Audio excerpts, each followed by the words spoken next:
iya sa sose maura gyud ang simbahan ngayon gitukod ang simbahan nga makapahalangi sa ato makalang. Palakpakan. Gusto mong mahalangin? Gusto nila?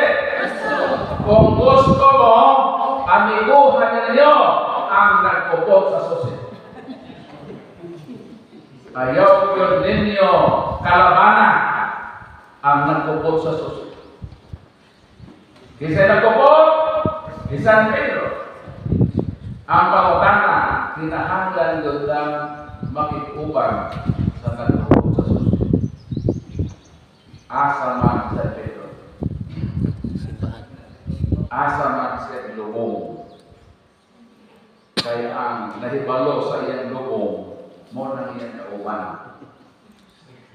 Ako, kung mangutana mo nako, asa nilubong akong amahan, makatukan ko ninyo.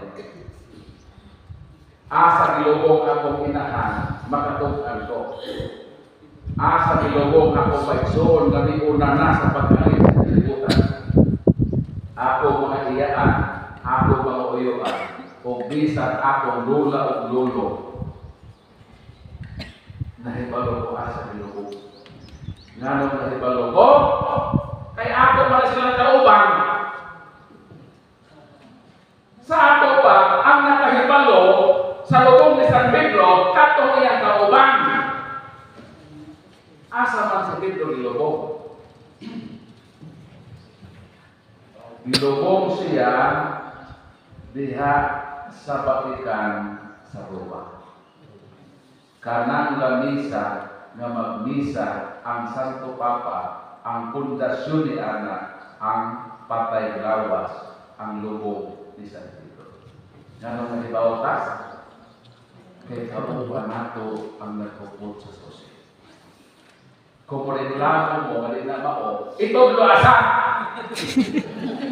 Ito, masalimuhan mo ito. Kung buhayon kita, kung dito na ma-obras po ng lubong ni San Pedro, kung dito ma-otogaan nila sa ilabong,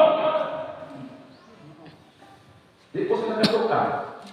Kaya ang buktong makatukan lang ni Ana, katong kauban sa ilabong.